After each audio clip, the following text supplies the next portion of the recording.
since we'll be studying a particular phenomena, maybe to begin with, let me refer it as government in action.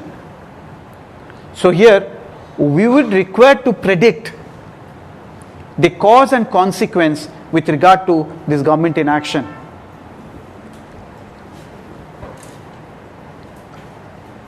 Because, see, I'm not defining public administration. I'm not simply saying public administration is all about this.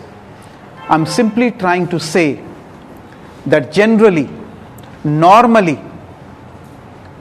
when we talk of public administration, very often,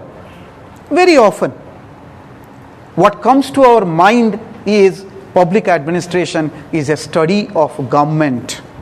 That is what very often, very generally come to our mind. So let's take up this very often understood idea with regard to public administration.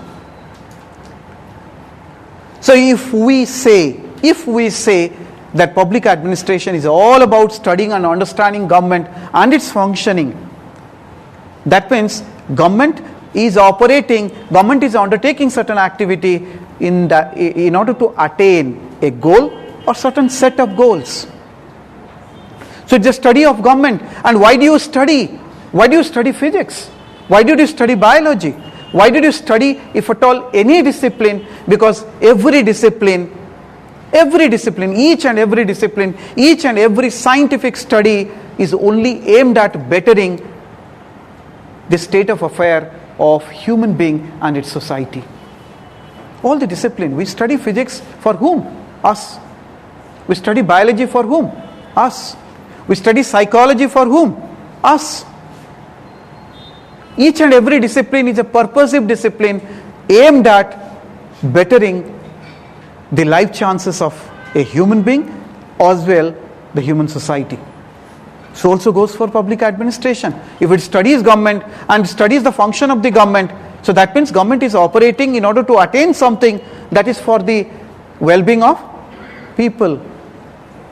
So it is, if you say it is a study of this, and we are going to study a set of thinkers, a set of theories. Theories means what? Set of ideas. That means this set of ideas are trying to explain what, how, when of the government can bring us desirable function, good function.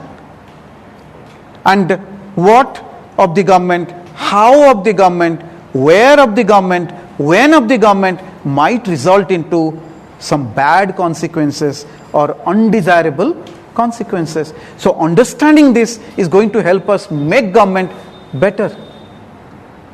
If at all we understand public administration as government, later on we'll discuss what is public administration, but for the time being, to simply carry on with the discussion, I'm referring to the most colloquially understood meaning of public administration. Generally, when you talk about public administration, we say government or the functioning of the government. So if you start with this, we can simply say in this chapter, we'll try to understand that this organization in which a large number of people are engaged, what type of design they should have, or what are the consequences of the causes.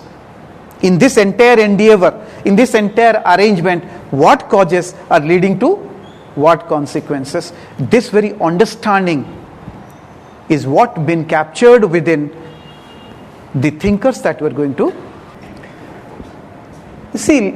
Referring to the significance of social science or the importance of the nature, that flexible nature that is carried in this subject that is required, let me refer to something. Let me recount this. There are few famous stories are there. Many of you must have gone through that, short stories. But they carry very important management lessons. See, it so happened that if you take into account, it so happened in a Japanese organization. That is a Japanese cosmetic organization.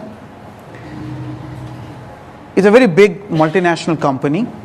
Once it actually received a complaint from a customer that the soap that he has bought, one of the soap only carried the cover and there was no soap inside it.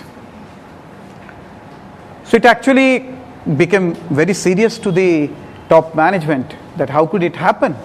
But this is something very serious. Somebody purchasing a soap and ultimately finding that one of the soap only carries the cover but there is no soap inside.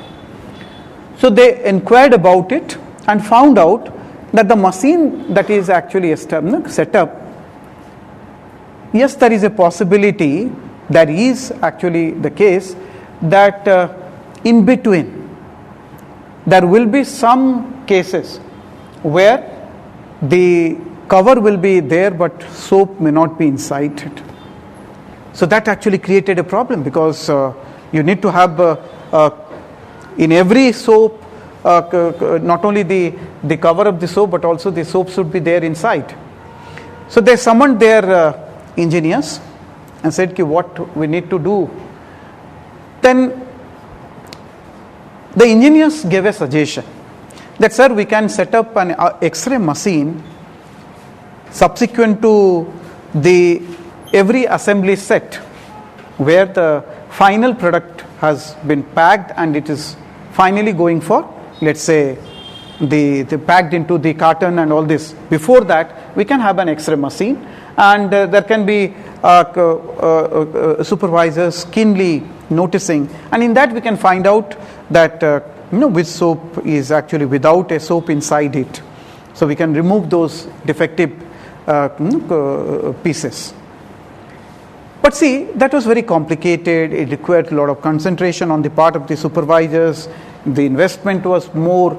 But before it could be implemented, the top management wanted to actually find out more. So in that, they also consulted their technicians. One of the technicians came out with a very innovative idea. He said, we need not go for this X-ray machine and all these things. He simply said, sir, in every case, at the end of that assembly set, we can set up a table fan. So simple, we can set up a table fan, and moment the soaps are moving before it, the soap within which the soap is not there, only the cover is there, is going to blow away. And see, this is such a wonderful suggestion, and it solved the problem, easily implemented without any failure, not much of capital was invested, and the problem was solved. See, if you take into account this particular case under consideration, the moral will be the technical skill. Technical skill is all about mastering the complexity. But when you talk about managerial skill, the managerial skill that involves creativity is all about mastering simplicity.